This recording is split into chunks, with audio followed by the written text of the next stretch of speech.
On my screen, you've got a filter on. You look like a little cat with little ears, and you've got. Oh no! That's funny. Oh, look, Actually, that's it'll do. fine by me. Quite I'll like the edit it sound out. of that. I'll edit it out. That is funny. Okay.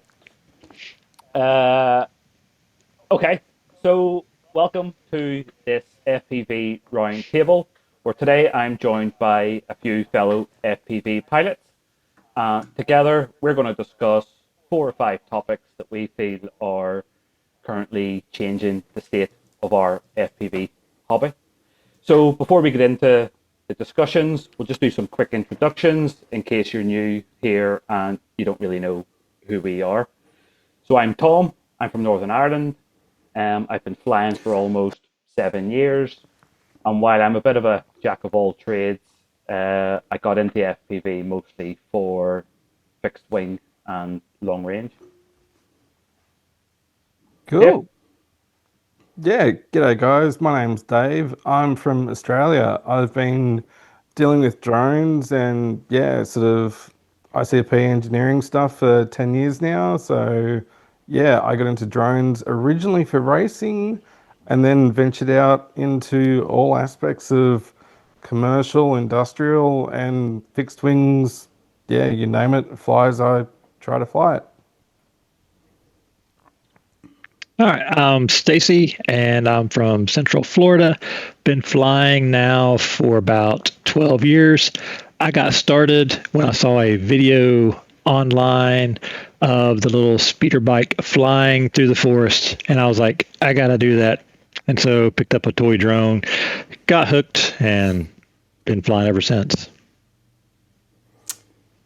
Hi, I'm Tristram from Scotland. I'm a relative newcomer to FPV. I've been doing it for about a year and a half.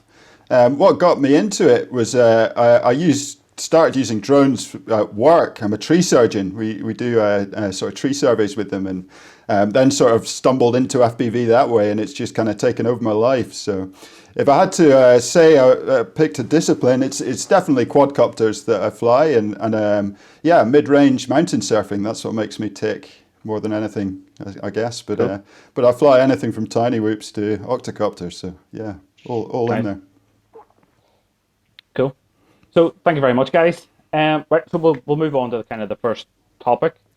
So obviously, since FPV was kind of first invented, things have progressed massively with it, and with that, technologies have changed, and with that, regulations have changed, and with that, costs have changed.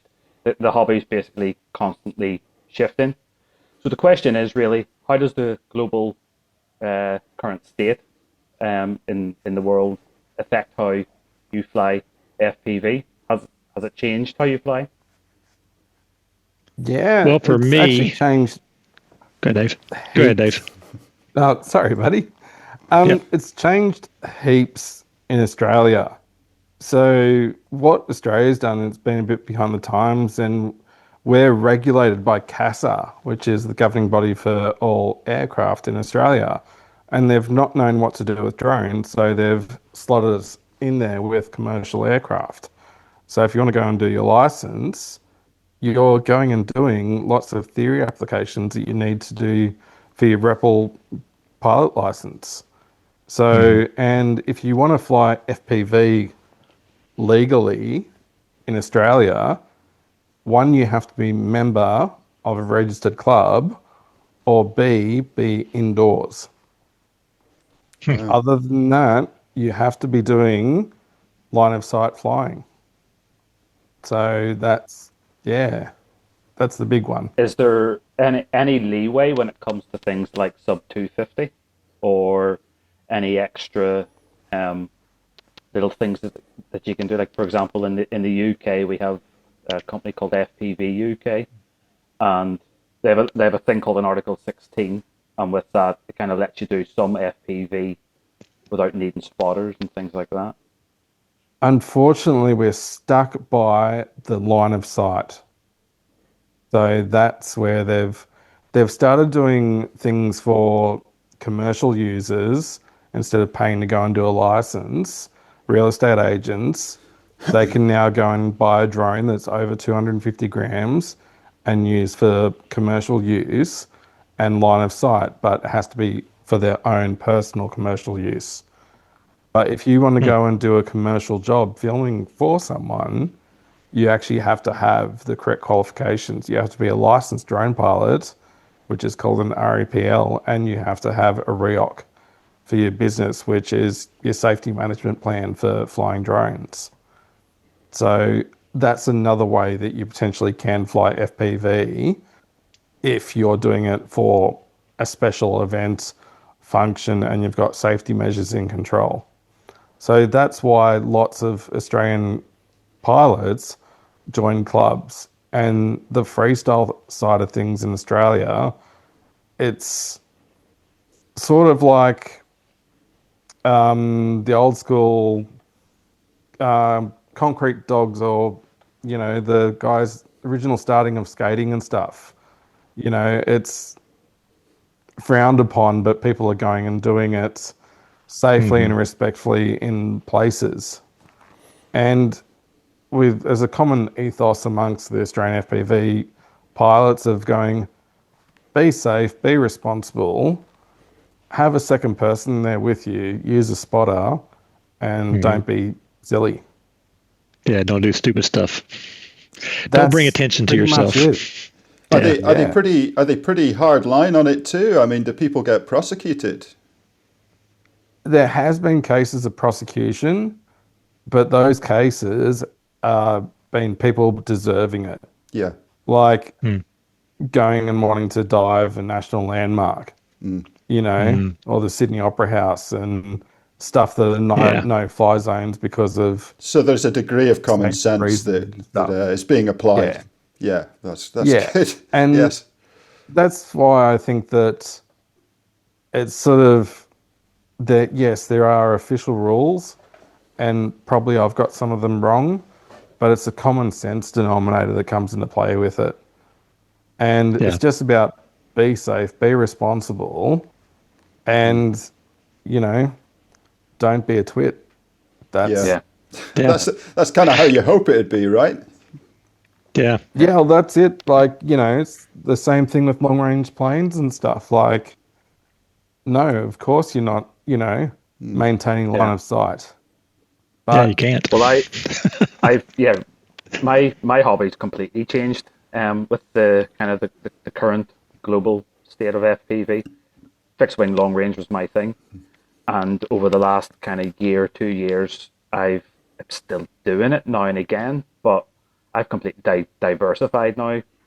Trying long range with whoops, ground vehicles, basically everything else. Where I'm basically just catching up with everyone else that's been flying quads or doing cars. Long range fixed wing was my thing, and now I hardly do that at all because the eagle eye is kind of watching, and you don't want to get stung even if you are doing it sensibly out in the middle of nowhere. It's kind of just not worth it anymore. So I've completely pivoted nearly 180 degrees from what got me into the hobby. Yeah.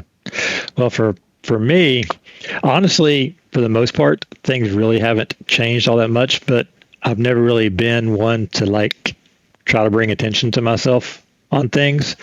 But when I got started, it was the wild west of drones and stuff then. So, I mean, that was end of 2014. So, there wasn't any regulations. The only thing we had here in the States at that point was there was a law basically that lets you kind of fly whatever, and then when they nixed that law, thanks to the some drone alliance or something, I don't know, the commercial drone alliance, they got the FAA involved, and then with the FAA being involved, you have all these crazy rules and regulations. But honestly, probably most people that are flying, at least in my experience here, probably are just flying sensibly and kind of under the radar, and really not worrying too much about the regulations. I know there's a lot of faces that are well known. I'm pretty sure most of them are not following all the rules. Probably most of the rules are probably not following. They only follow them whenever they absolutely have to. The only other aspect of this stuff that's changed so much is for me is like the cost of things. So that's kind of like dictated what I do and what I don't do. So I basically have one drone that I keep in the air, and it's much simpler for me just to keep that one flying versus trying to keep a whole fleet. I would love to have a whole fleet. I used to have a whole fleet. I used to have like 10 or 12.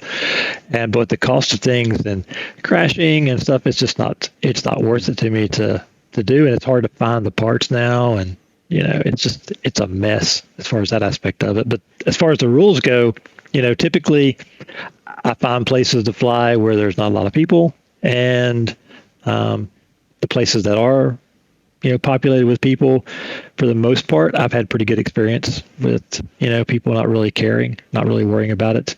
A couple of bad experiences, but for the most part, not too bad. Like I had one guy one time threatened to shoot my drone out with a shotgun, but he never did, thankfully. So, but yeah, that's kind of been the gist for me. Yeah. Suppose, Tristan, you said that you're a relative newcomer to the hobby. So have things changed in the time that you've been in the hobby, or is this all you're asking? What are we talking about? No. Well, well, yes, kind of. I mean, certainly in the last year and a half, there's been a more highlight around sort of commercial use of beyond visual line of sight in the UK. We're seeing more and more of that in the media, certainly. So your average sort of layperson is getting a little bit more clued in on it. But I think, I don't think I'm really sort of qualified to sort of say very much on that. I mean, I've only been doing this a year and a half, and in the grand scheme of things, I guess, parts, that sort of stuff in the UK are always, relatively hard to get. But that's I'm not sure really quite how to answer that. You don't think about it. Try too not much. to. I think just going back to the sort of common sense way of dealing with it. I mean, I'm quite blessed in Scotland of having a lot of open areas. It's not a hugely populated area, and I do go and I find those places to fly my quads. I sort of dread when people are around, actually wondering how they're going to react, because public perception of what FPV is, certainly from my experience, is really limited. It's either it's for delivering bombs onto soldiers or spying, that sort of stuff. So I'm.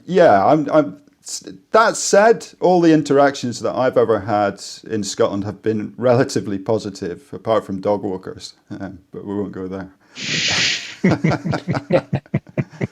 I really think that's the common denominator, is show common sense and consideration for others around you.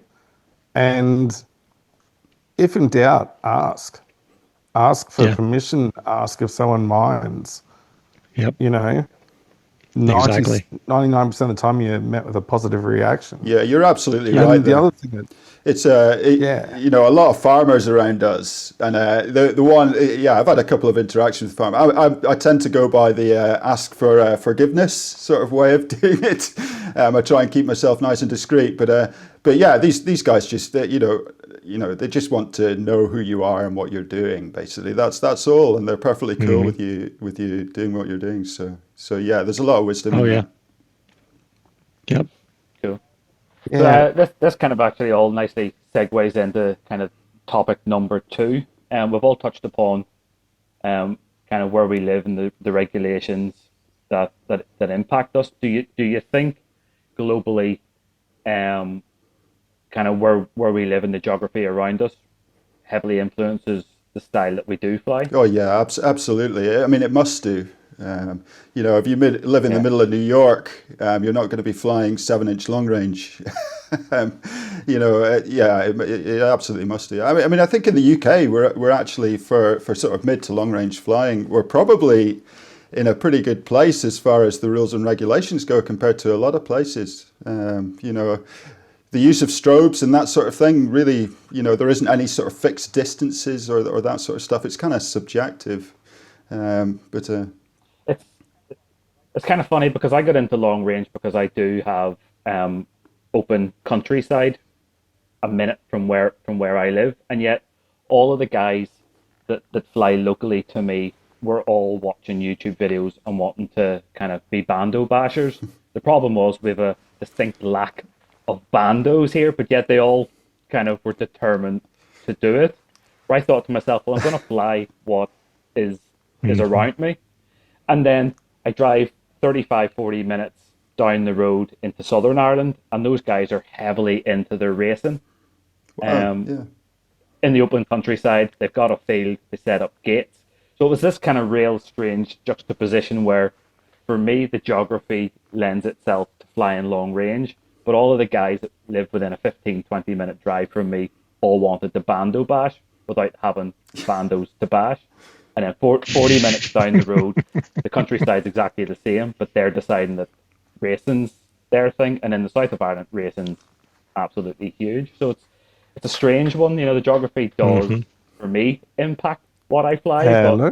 the Oh. guys that live 10 minutes down the road, it didn't seem to.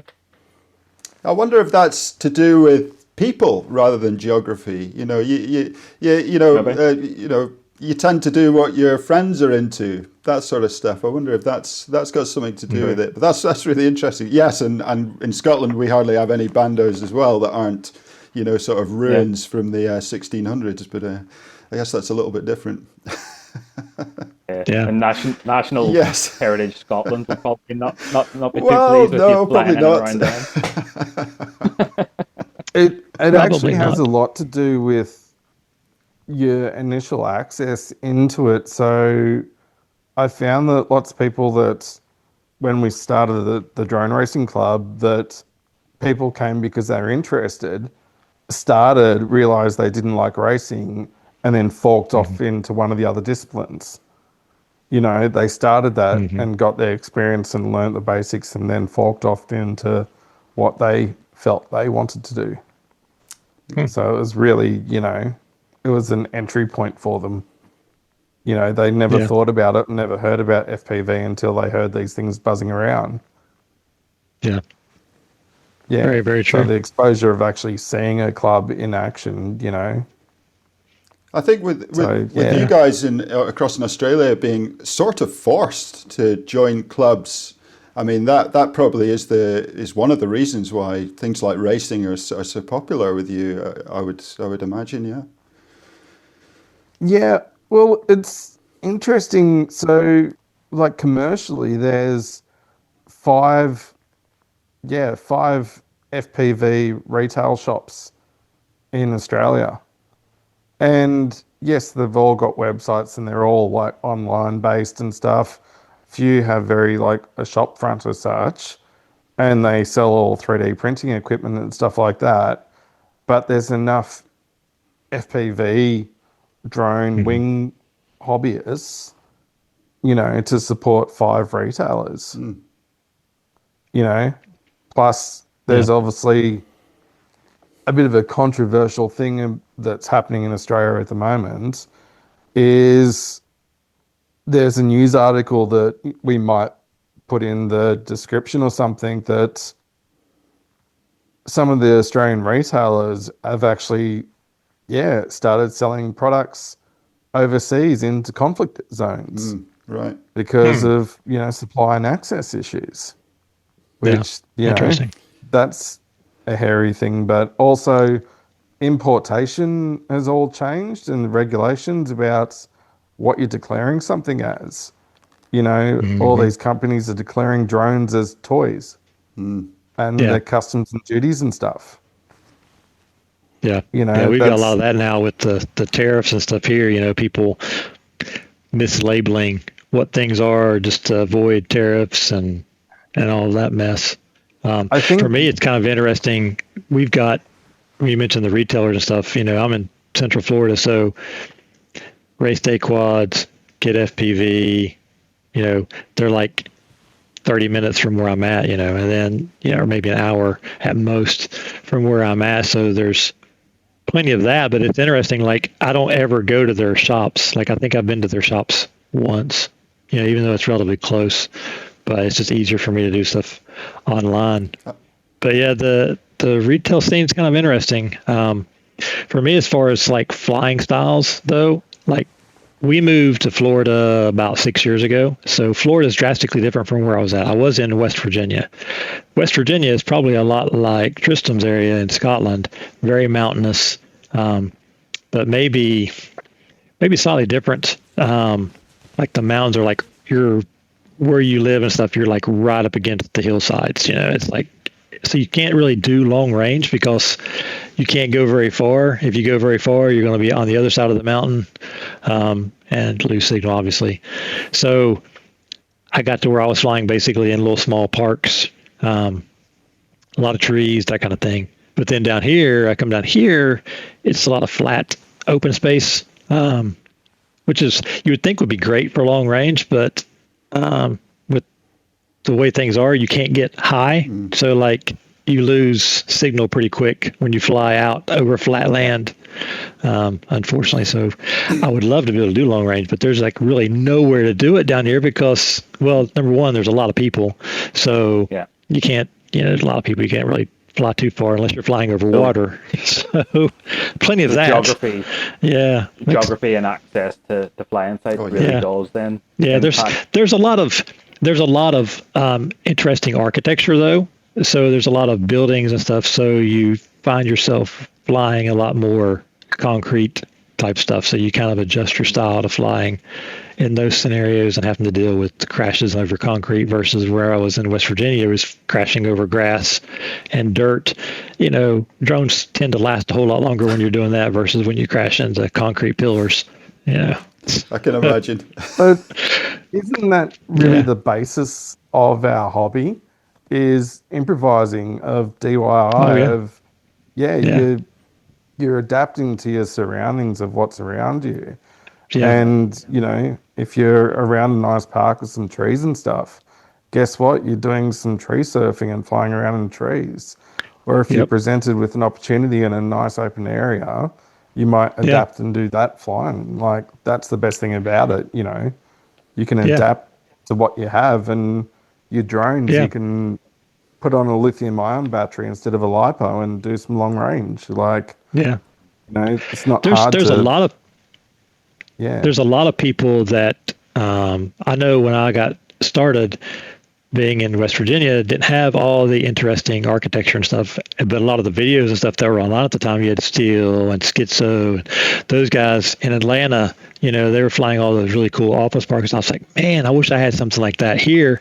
And you kind of get a little bit of a jealousy thing. It's like, man, I wish I had that. But if you just take a step back and go, I've got this they don't have, which you can kind of improvise, learn to enjoy what you've got. The classic case of the grass is always green. Yeah, and it's really not. Because now I'm down in an area where I have all that, and it's funny. Like, I don't go out to those places and fly most of those places. Some of it, like we were talking earlier with the regulations and stuff. Like, I don't want to bring attention to myself and be in areas where the police might come around and be like, hey, we hear that you're supposed to have such and such, and this regulation says you're supposed to have this license and that license, and do you have that? What's that over there? Sorry, gone. So it's kind of interesting how things change you. Where you're at. Yeah, I think. Yeah, sorry, Tom. Go on. No, go on. Sorry, go ahead, Tristan. No, I was just going to say it's funny, because I have had people comment saying, oh, I wish I had green fields and open space like that. And, I know guys that are saying, oh, I wish I had that big abandoned industrial estate. Yeah, exactly. That you guys have. And grass is always greener on the other side. Oh, always. I had a wedding down in London a few weeks ago. And yes, I got my first taste of gorilla whooping in the city. It was the most exciting thing for me in the world. It's a little bit different doing that in rural Perthshire, put it that way, So definitely the grass is always greener, isn't it? But I think as soon as it's putting on the goggles, it's the experience. That's the dopamine hit for me. But I could be living anywhere, I think, and I'd find my way of getting the stick time in. Yeah. Yep. Sorry, talking about whooping, you guys like Skittles. You like talking about Skittles and stuff. iGow. Have you guys heard of iGow? Yes, I have. Yeah, absolutely. the international. Yeah, Like, that's been a stepping stone for so many people to get Hmm. started in it. They've bought a Whoop kit, and there Yep. was weekly It's challenges sent absolutely out, fantastic, and isn't it? Yeah, it's yeah, so much yeah, for fun. sure. And it was such a good learning experience for everyone to Yep. develop those Yeah. skills. Yeah, I've got a friend from my college days. He just messaged me. Not to bring it up. He just messaged me the other day, and he was like, "Hey, he's like, I want to get into doing some of the drone stuff."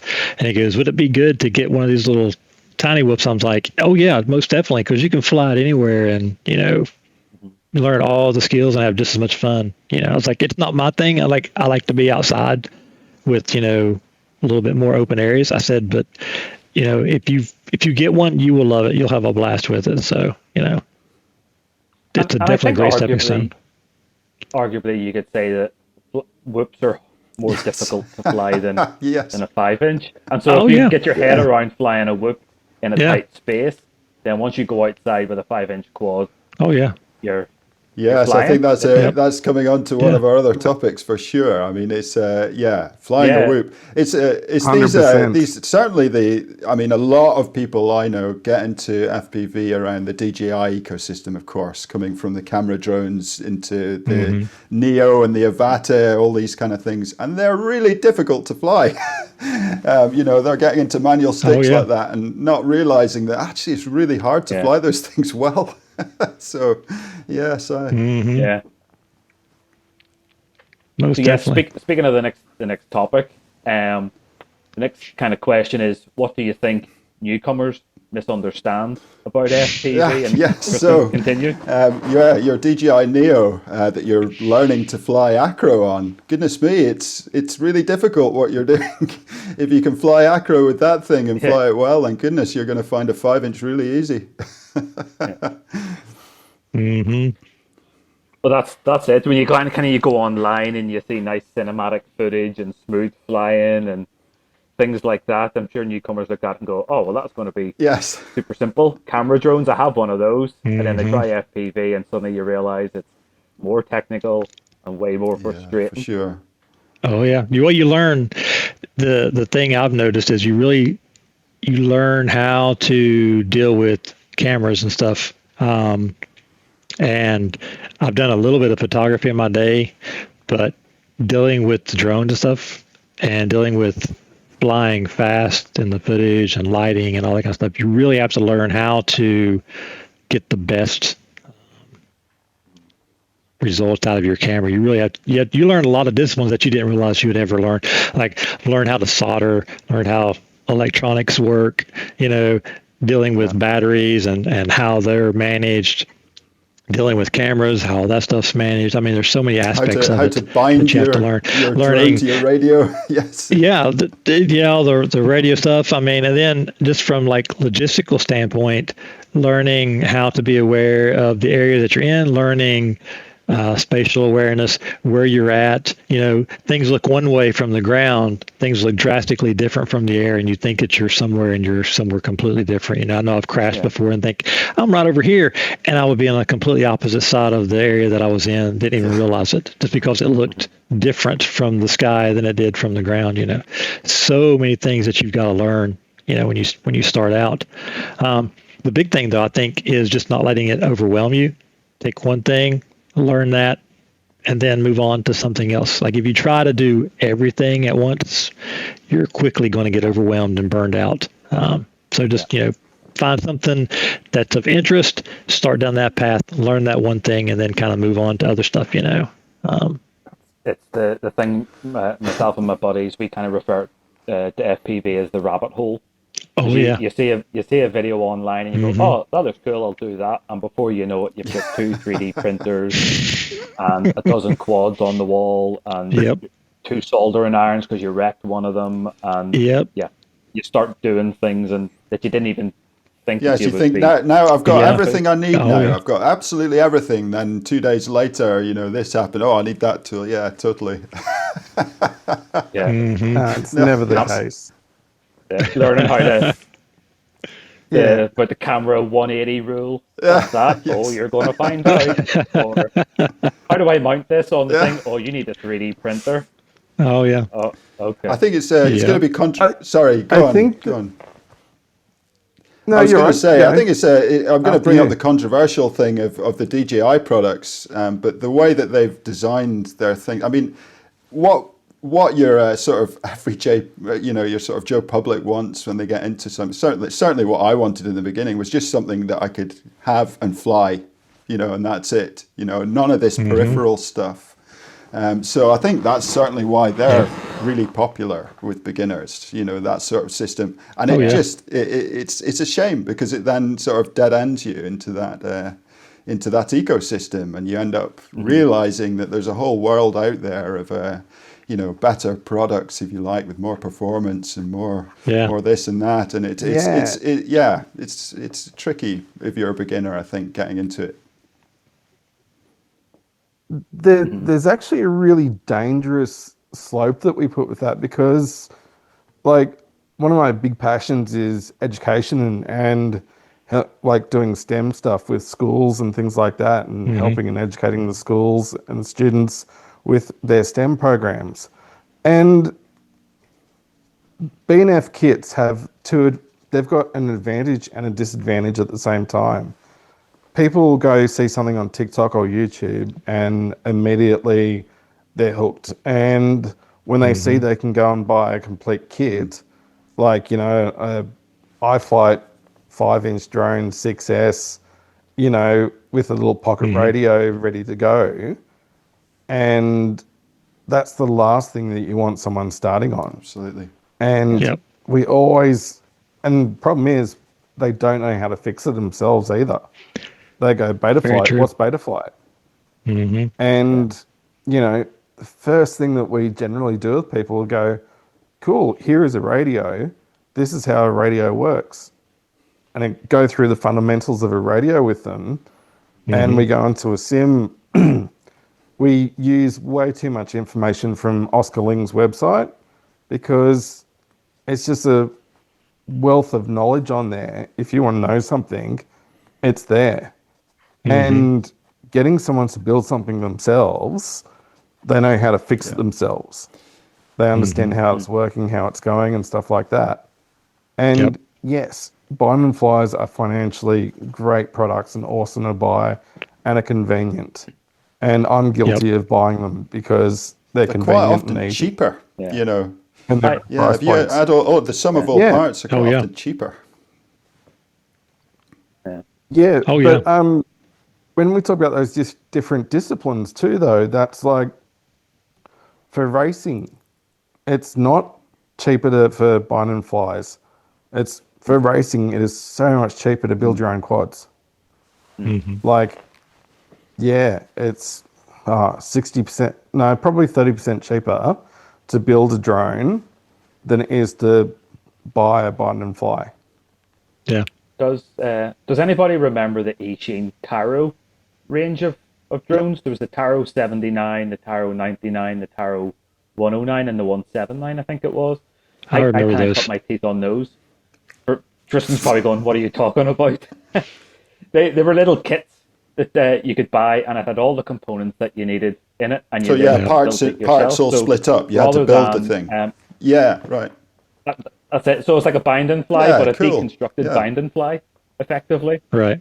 So you bought it, and the Taro 79 was $79, and it was a little 3-inch quad. I remember those. So you got it in the box. All the bits were there most of the time, and there was Facebook groups and online instructions on how to build it. So when you get a flight controller and you're saying what's an RX and what's a TX and where do they connect to, you had the instructions there and all the bits in front of you, and I thought they were great, and it was a fantastic time for me getting into the hobby. They existed because I didn't know what motor KV was and what kind of props I needed for particular motor KV or kind of batteries, and all of this was just in one kit, and there was kind of minimal soldering required to solder the motors. But it had pieces that worked together and would give you a good result.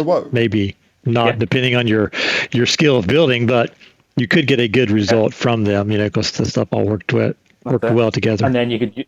I mean, I remember at the beginning I bought two of them, built one exactly as it was, and then built another one into a kind of Cinewhoop style frame, and then realized that the kV of the motors weren't quite suited to a Cinewhoop. But I was able then to swap out as the you motors, learn, almost kind of evolve. Yeah, what a great idea. As I learned, they were great, and it's For a real sure. shame I mean, that we I'm don't getting my have things kids like that into anymore. this at the moment. My 8-year-old especially is really interested, and he's a better flyer than me actually with my 5-inch.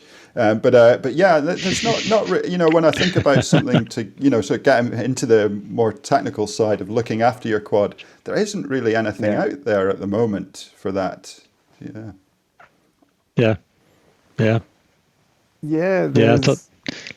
There's a few of the Australian retailers do a kit as such, but it's they've just put the stuff together themselves. So they've obviously they've cottoned onto called it a kit. That's a good thing.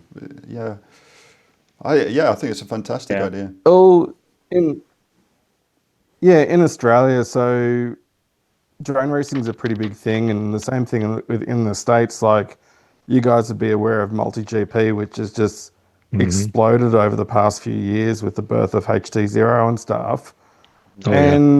So the STEM programs in schools have started like acknowledging all the drone activity. And so also in Australia, we have cadet programs for Defence Force. So we've got Air Force cadets, Army cadets, and such like that. And there's actually military drone racing teams. So, I believe next week in America, there's one of the international military drone racing tournament happening in America next week. One of my friends from my local town, he's heading off there representing Australia, and they do programs with cadets where the cadets will go away on a camp for a week or two, and they build a drone, they learn about the drone, they learn about the radio, they learn how to fly, and do a course over a week. And some of those cadets have finished doing that course, joined a drone racing club, and have actually excelled and gone through the process and stuff like that. And kids these days, from playing games and stuff, have reflexes with their hands and things that can do stuff that, us old farts can't. Yeah, 100% for sure.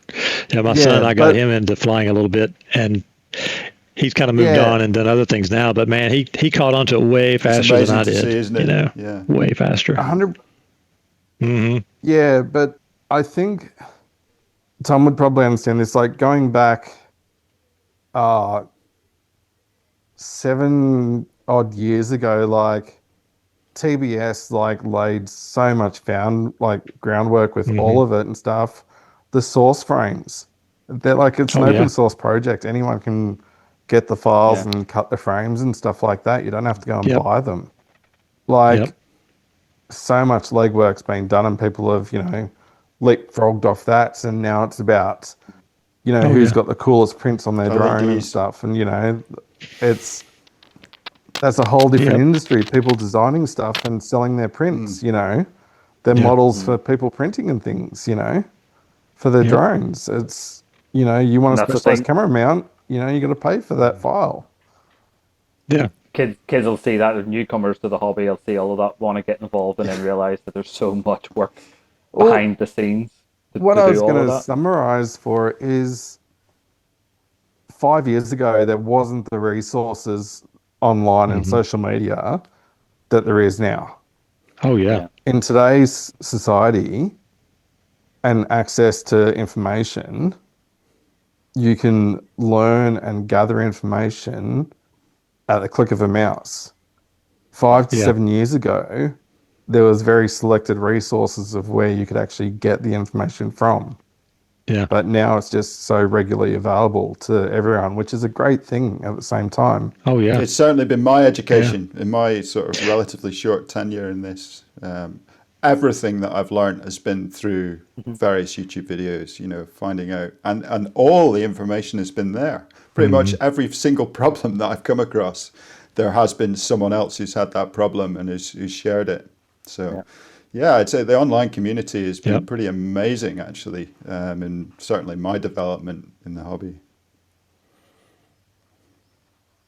When I first got into FPV, kind of the way went about it, I watched the video that had a Mavic Pro footage, and it said, here's Mavic Pro in the mountains, here's FPV in the mountains, and I was like, I want in on that.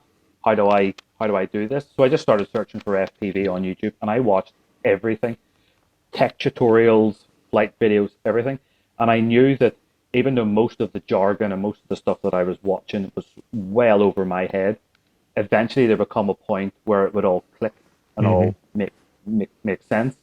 And I was actually on 2 weeks paternity leave with my daughter, and I just sat for 2 weeks and just watched everything that I could see about FPV, knowing what it was and things that I had no idea what it was, and just tried to let it all sink in. And over the years, stuff that I watched back then now suddenly just comes back around. And yeah, it kind of all makes sense. But I wonder, do people do that now? Maybe our kids today, maybe I'm wrong, the kids today just want really quick gratification, or are they not willing to put well, that certainly work in? Sorry, go on, Dave. I've got a few friends that are I've got a few friends that are teachers, and they've found that as you nailed it on the head, they want the gratification and they want the instant process. And when they're secondary school students in a 60-minute class, what can you really, how much can they progress in that time frame and stuff like that? And they want to, at the end of the week, have something that they can be ready to fly, which it's not realistic and stuff like that, and it's, I think for kids, but for adults, it's a different thing. That age bracket of, adults, we've got a logical path of trying to do some stuff, but kids, that aren't working yet, that are under the age of 17 and stuff, they want everything now and stuff. And mum, dad, go and buy it for me, please. Like, I think that goes back to the wealth of information that we have, and it's easily to find all this information. So it naturally makes you think that you can get everything quickly and easily. Just because you have access to all the information doesn't make it translate, though. I know for my son is kind of that way, but he's more, he'll push through and try to figure stuff out and like delve into things and figure out why. And, he likes to do that. But then on the same coin, flip side of it, he wants stuff to be that way a whole lot quicker. He's persistent, but he gets frustrated with things pretty quick too, because of it. That whole instant gratification thing. And like even like ordering stuff, like he orders stuff on Amazon all the time. All these places, he's got a whole server room. He's got a server rack. He's got two enterprise servers in there now, and he's got his gaming PC and 3D printers and and he's purchased all that stuff himself. And but it arrives the next day. Doesn't have to exactly. Anymore, it's that instant gratification thing, And then what's funny though is like he was ordering some cables and stuff, for his servers and stuff, and now he was ordering the cables and then realizing he was getting the wrong ones or the wrong size, or he would need this size or that size, and then he finally realized, I should probably order a really large spool of cable and get the tool and save myself a lot of money, But the instant gratification got the stuff here, but then you quickly realize that I got it, but this isn't what I really need. I need this. And then, so it's kind of interesting. And then like I've been helping a friend of mine, he's a teacher, and the class that he does, he teaches like 3D design and all that kind of stuff. And so his students wanted to get into this drone thing that they were doing. And so they figured out, they wanted to do that. So he found out I did drones and stuff, and so I kind of helped them out with doing the drones. And it was interesting, the same progression of, wanting to learn the stuff, but then wanting that instant gratification, how can we get this, quicker, and, how can we do all that stuff faster, and, why is it taking so long to learn? Why is this so hard? That kind of thing. It's kind of interesting to see how the students progress through it with all of that. This kind of in a way segues into the next topic about kind of oversaturation content online. Mm. Do you think there's maybe specific topics within FPV or particular videos, things that I, get copied and trends that come and go, and it's made people think that it's a lot easier than what it actually is? Do you think there's an oversaturation? So, I mean, we've said that there's so much information at our fingertips Hmm. now. Do you think in some ways is there too much information, or is there not, is it all off to one side where we should really be looking at the other I type think of so. Sorry, information go that's on, out Dave. there? 100%. Oh, sorry, buddy. 100% following on from what you were saying a second ago about kids wanting that instant gratification. So I was amazed that kids these days seriously finish school and what job do they want to do?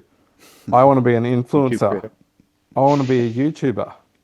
Hmm. Mm-hmm. So what's someone do? They create a YouTube channel of them learning how to build a drone and them learning how to fly and stuff like that. So there's people creating content on them building something that they actually don't know how to build themselves and stuff. Like Hmm.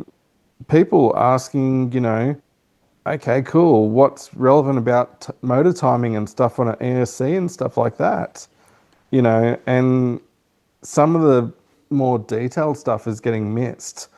And that's where, like, I like a website. I keep coming back to it, the Oscar Ling website, because I can search, I can scroll and to the section I want. Hmm. I'm not having to watch an assembly of something and that information. I can get a couple of paragraphs and that answers all that technical information. But if you type in how to on YouTube and then how to FPV, there's Overwhelming. like 28 million results. Yep. I did it as an experiment before tonight. It's like there's a lot of it. How to do And there's FPV. the way the hobby's changed so much and so quickly. There's a lot of information that was good at one time that's no longer good, no longer relevant, and a lot of times that's hard to weed through too. You get finding the resource that's a good resource is tricky to do. Finding a reliable resource is tricky to do. Um, And how do you even know you're getting reliable information? I don't. You can some of it you can kind of figure out as you do it. You get it and you realize that hey, this is actually really old, but where the hobby has changed so much so quickly, something that was like 2 years ago, you may look at it and go, well, that's probably still relevant. Nope, not relevant anymore. Drastically different now from what it was. Even 6 months, maybe it might be out of date. It's kind of makes it hard to learn stuff. Having a like that site, like you mentioned with Oscar and stuff, I used his website a lot when I was getting started. Um, yeah. very good resource. But you know, finding someone who maintains it and keeps it up to date is tough too. You know. Yeah, that's true. Yeah, like they put in so much work to that. And I think the fundamentals stay the same though. Like, Right. an RX, a TX, a power Right. supply, you know, a flight controller, an ASC, a Right. video transmitter. The component theory all stays relevant. It's Hmm. just more some of the chips change, the technology change, some of those things. Like Right. if we ask some of the new pilots what's BL 32, they wouldn't Yeah. have a clue. They wouldn't have Yep. known about the great, BL 32 purge. And now everyone's on BL S and AM 32 stuff. You know, Hmm. that's, Do, yeah, do like, you guys think online? Um, Earlier we talked about the different disciplines and stuff that we all fly. Do you? I always kind of think to myself that 5 inch freestyle seems to have been the thing that everybody wanted to do. They've seen videos online and Hmm. um, 5 inch flippy flopping here, there, and everywhere, and that's what they wanted to do. And 5 inch freestyle was the center of FPV. I'm not so sure that's the case anymore.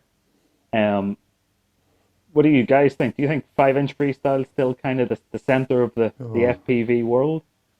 I would have, but now I'm going to have to go with like the past 6 months has been like everyone with their mountain surfing and long range, like the TBS, torpedoes and Hmm. stuff like that. And that's sort of been really getting flogged at the moment. That yeah, it's whole, interesting that, isn't it? you The know, the bigger kit stuff planes, you can go on is definitely, plug I'm and seeing play more and more planes. of that. Even bind and flies Yeah. coming out. These sort of 7-inch things, and Yeah, yeah, it's yeah, it's quite interesting. But I guess Yeah. it's perceived as being maybe easier to, more attainable if you don't have these sort of lightning fast yeah. reflexes. So yeah, I'm not sure. Mm. True. Yeah. But Yeah, so sorry, you oh go. no, go ahead. Yeah, no, I was just gonna say. So whenever I was coming up with the topics, I had kind of thought, how 5-inch freestyle had always been the dominant kind of force of FPV, and I was wondering, is that because there is an saturation of 5-inch kind of freestyle stuff online, and it's actually masking what the true reality of the FPV community is, and it's actually a lot more diverse Well, than Mm. people, newcomers watching I YouTube think that's very or fair to whatever would say. would think. so Yeah, when I think that's about my behavior when I'm sort of, Yeah, scrolling through YouTube and that sort of stuff, I find myself scrolling past that kind of stuff now, even though it's absolutely amazing flying and, that sort of, and I'd be really, blown away by the skills. Yeah, I find myself scrolling past that. So I think that's a very fair point. Hmm.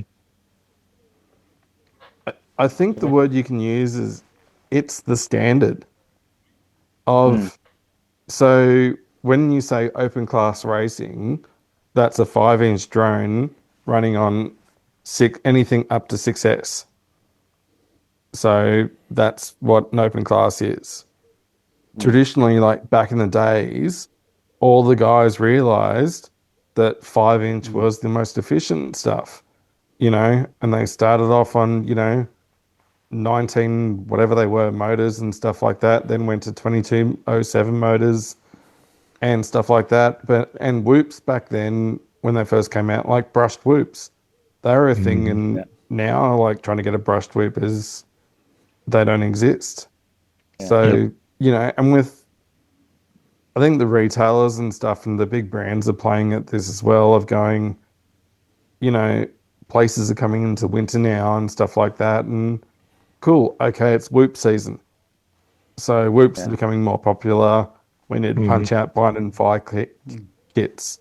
So Nick I Burns is like forever reviewing some I kind of thing. I kind of wonder, kind of linking back some of the previous topics, whether whoops and sub 250 is now actually the standard of FPV rather than freestyle. Because I would hazard a guess that each one of us has at least one whoop in our bag, where each one of us may not necessarily have a 5-inch freestyle or a long range quad, but most people all have a whoop or a sub 250 quad. And I wonder, is that actually now kind of the standard bearer of FPV Oh, rather I'm not. than 5-inch? I would say a I've lot of got to people are agree with moving that. that direction. You know, with Yeah, with regulations and whatnot. You know, it's easier to fly those without worry about regulations and Not drawing attention not. to yourself as Um, well. It, They're quieter. it, That's yeah, that yeah. too. Yeah, mm, much quieter. Yeah, it's very true. it's the standard bit of kit. It's you can yeah, customize it, you can 3D print it, you can have fun with it. Like Yeah. that's I've got to agree with that. I'd never thought of that, but it is yeah. the thing that you throw in your Kind of, bag for the When for I the think fun about and all for the my yeah, fuck most around. Like flown Hmm. aircraft, it's the small one. Just because you can fly it in I could be flying it in my office right now. yeah, That sort of stuff. I find myself picking it up all the time. But as for Right. like sharing yeah, that content, I mean, it's for me really that it's for yeah, it's not yeah. so much that I'd want to share that with anyone, I guess, or more than get the flight feel for it, for my Mhm. personal sort of kicks. Hmm. I guess it's one of those things where the 5-inch quad, you can have a GoPro on it, so you Yeah. can do that nice polished, smooth footage, and you upload that, and everybody sees that, and then everybody wants to replicate it, where Yeah. nobody really wants to watch that analog grainy footage Well, I That's mean, of your true. you tiny got the whoop digital flipping stuff around. now, even on the really small Yeah, ones, so you can get some Oh, really for good sure. video even on those really small ones now. Yeah, It's kind of crazy. it's yeah, it's really funny just having the epiphany about the Whoop thing because every single week I try to like find a random pilot and do a shout out and mention them, like, you know, promote someone else because to me, all this is going to get me in trouble, but all pilots want to promote themselves and, you know, be the best and get all the sponsors and everyone's, you know, chasing the free gear and stuff. But this guy did a video today and it was for an iGal challenge and it was complete and utter just he was having a laugh and having fun and he did it so well. And I thought like that's the essence of what it was about, you know, the freestyle stuff. It was nothing serious. It was a bit of fun and Yep. he just did it so well. And man, like if someone Yeah. does a good job, like there's too much yeah, negativity in the world. I think like, you know, if we actually Yeah. do a bit more I think positivity, you've hit the like nail on the head be a there, much Dave. nicer Actually, place. it's more Yeah. fun content, isn't it? It's more inclusive. You know, when you see, I'll take FPV Vegan. You know, his videos are all about. There's always the people around him. You know, it's less about the flight footage and more about the whole thing. yeah, You know, which is just different to a very Yeah. slick sort of Captain Yep. Vanover style. 5-inch. Precision freestyle video. Yep. It's totally different content and really refreshing in a way, for sure. Do you guys think then that we've touched upon how FPV has been and how it's changing? What do you see FPV being like in 5 years' time? Do you think we'll be talking about this in conversation in 5 years' time about the oversaturation of whoop content online, or do you think it'll still be the same? How do you think what's it look like Goodness, that's in a five tough years' one. I've been time? dreading this question actually. That's a good question. Yeah, goodness. I certainly think there'll be more people doing it. I'd like to see that. And in 5 years' time, it's more Yeah, what I'd like, but I'd like to see certainly the rules and regulations take FPV more seriously and not band us in with drones in general, which is what they are just now, or in Australia, Dave, like you're saying with manned aviation, which is just wild to me. And hopefully, if that's the case, and public yeah, perception becomes a little less around war and that sort of stuff, yeah, I hope to see yeah. more whooping done in Perth and that sort of stuff. Yeah, absolutely. Yeah. I don't know what it's going to be. I kind of look at some other things that have changed over the years. So like skating, for instance, it kind of started out a lot like, or FPV started out a lot like it did, kind of just people out having fun. And then you kind of get branded as these troublemakers and that kind of thing. And then you get pushed into the shadows and you're kind of doing it, even though you're not supposed to, in places you're not supposed to, and then eventually kind of becomes normalized. And now you see people not skating so much, but kind of the evolution of skating with like the scooters and that kind of stuff. And like that's the mode of transportation for everybody now. It's like they're taking scooters here, scooters there, and that all evolved from that whole skating scene, with the skateboarders and stuff. So That's maybe what I was. 5 years, maybe we'll be kind of so normalized that it'll just feel like everybody That's and the their brother dream. has one, and you don't even think about it anymore. I don't know. We'll see. Yeah, we'll see. Yeah, In the same way that everybody and their brother has a camera drone. Yeah. yeah. Yeah, exactly. Yeah, It's definitely changed from what it was just when I got started. It was a novelty. When I got started, yeah. the only way you could even get parts and stuff, you had to order it from China, and it took like a month before you ever got your parts. And then you broke something, and you wait another month to get a replacement for what you broke. And I think there's like a double-edged sword of mhm. everybody and their brother having an FPV drone.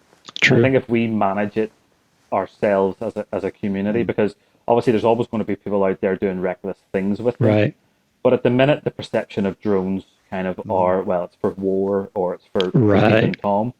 But I think if everybody and their brother gets a drone, and the perception becomes little Jimmy out in the garden having fun flying around the garden, and it becomes normalized in a good way, Right. then it becomes like, yeah, it becomes That's normalized. the key, and isn't it? then people Normalizing, don't and see the it media at the negative. moment, with obviously all the terrible things that are happening around the world, and the way that drones are being bandied around.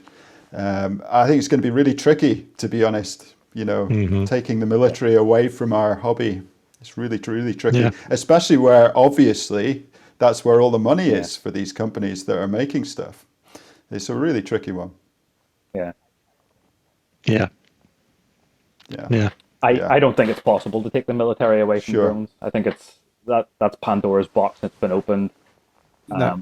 And we can't put it back in. But I think the only thing we can do is show the group of kids flying down at the local race club, or your grandson or whatever in the back garden flying it around and having fun, and show the positive aspect of FPV, Yeah, the STEM absolutely. skills of soldering, Yep. all Exactly. of that, and normalizing it that way. I'd love to see in 5 years' time, you can go to college and at your technology class, rather than building an acrylic or even egg cup art. holder, I mean, you're learning how to the solder a flight freestyle controller. is Right. art, in a way. Yeah. So yeah. Yeah. Yeah. Very true. The next 5 years, I think, is going to see a lot of change because, like, yes, you're right. The conflict, the wars and stuff, they're the prime industry for a lot of the companies that supply equipment, in various forms and stuff, and they're going to turn back to the hobby sector when, a conflict ends and stuff. But we're going to see some serious movements in technology and stuff. Like, I reckon augmented reality, like with VR, is going to probably come into play with the drone FPV goggle side of things at some point, with different goggle systems. Everyone's coming out with their own digital platform. I think that at some point someone's probably going to crack that, and there'll be a new digital analog where it'll be, I guess we should also mention the open elephant source in the kind of room, platform, AI. hopefully. Yeah. I mean, goodness. I There's- mean, certainly in the commercial industries, Yeah. I don't think we're going to be Yeah. seeing drone pilots anymore. I think we're going to be seeing AI doing everything. So how that'll affect us in the hobby, I've absolutely no idea. Yeah. I mean, I like to think that you're into it for the fun of doing it, right? So, Oh, but yeah. Right. we look at the three dominant softwares for everything we do. We've got Betaflight, iNav, RGPilot, and all RGPilot's sort of staying the same, but still gets updates. Betaflight now is online. Yeah. You don't have to install an app anymore, and it has automated flight features. iNav has automated flight features. RGPilot's got lots of them. Like, there's so much automation in all those operating systems that's, like, it's only going to go further and further. That's But even my I've been reading forecast for about, it anyway. drone racing. There's AI now I that wonder, can though- race around a track, that sort of stuff. I mean, how that's going to impact in 5 years' time. I mean, who knows? Yeah. Yeah. I Maybe think in 5 years, maybe in 4 years' time, it'll have reached its peak, Yes. and people will get fed up with it, and they'll say, "Let's go back to how it used to be." Everything goes round in Manual circles. flying and manual tuning. Maybe. It'll go too much too quick. Yeah. Yeah. it's going to happen because with digital getting cheaper, it's going to happen. So this is the stupid part about racing. So multi-GP, the VRX units that they use to pick up 8 feeds coming in at them, they cost, lots of money and stuff, but the predominant one, the event VRX they call it, picks up HD0 and analog video. You can do other custom units that pick up other video signals coming in.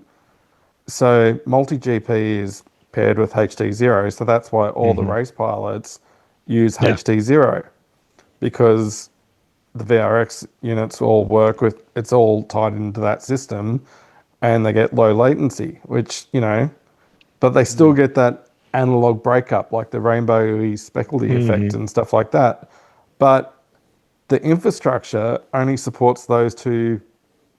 If you want to go to a race day with your DJI, drone or your walk snail drone, they'll say, oh, cool, okay, you might be able to do a lap by yourself, but you can't race with us because none of our equipment can pick you up. And with, new digital systems coming out, maybe someone's hopefully going to go, there's a place that, I can start using the Ascent VTX, where I go and pay $50 with all that kind of functionality, it's going to come with a price, so maybe there's wisdom in sort of sticking with the older tech in a way. I'm not sure.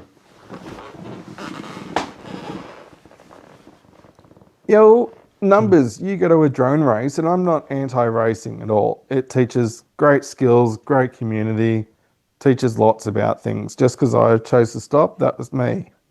But you might have 5 race drones, and you go and crash 4 of them and break a camera and a VTX. So in Australian dollars, I'm paying 90 Australian dollars for a camera. I'm paying $150 for a VTX. I could potentially go for a race weekend and have $1,000 worth of damage. Ready for a race next month.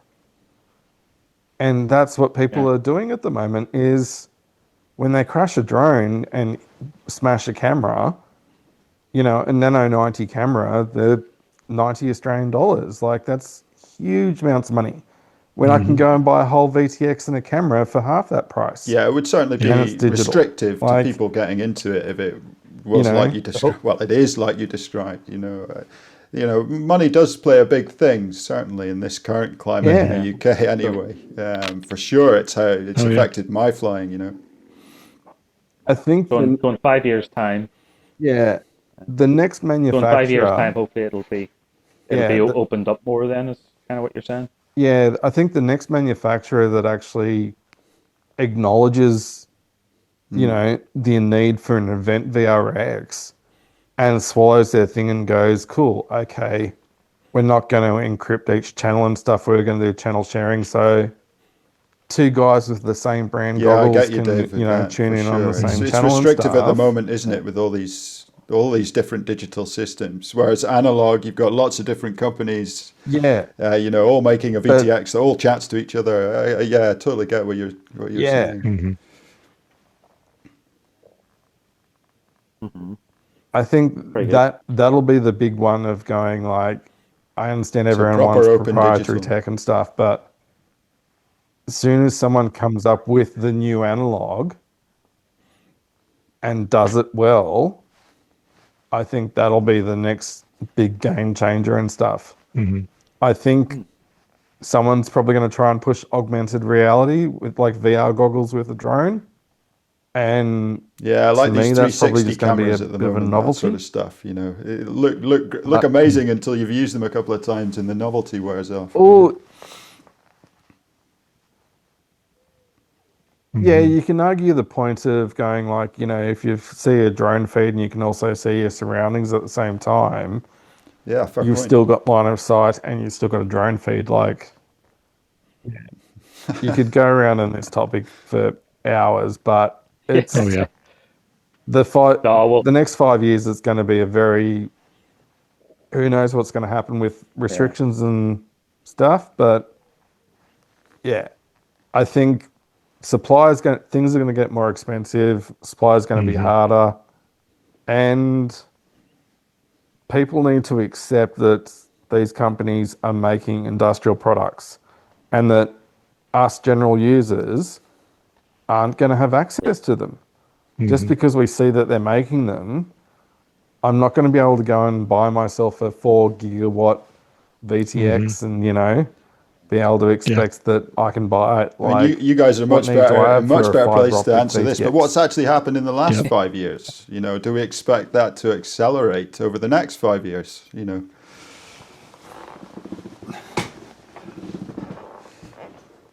Yeah, it's I think exploded in the everyone would last agree. five. sure. Digital's just got cheaper.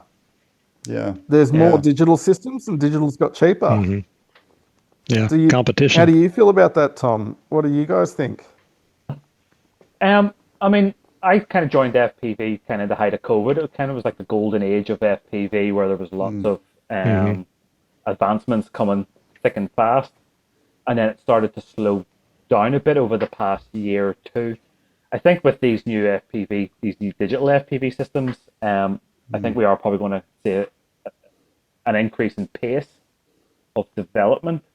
But kind of as I joked earlier with Tristan, I think in probably 3-4 years time it'll have peaked again. I think it's kind of going to like a wave go up and down, and I think we're coming out of the bottom of a wave and we're starting to pick back up with kind of lots of digital, lots of advancements then. But I think those waves are only kind of 3-4 years in length, and I think in 5 years time there's probably going to be a lot of nostalgia about how FPV used to be, and the likes of analog and things like that will still be around, and people will be looking back.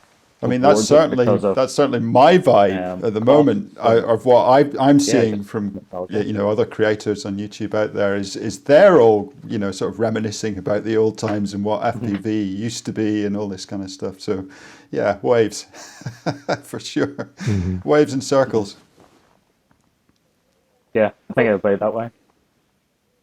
Yeah. Well, we'll leave that one there then, and we're kind of going to start to finish up and close up. So I'm going to ask you all just one final question in a sentence or two. What keeps you flying FPV? What Oh goodness! What keeps you here? Well, I get first. my dopamine hit every time I put those goggles on.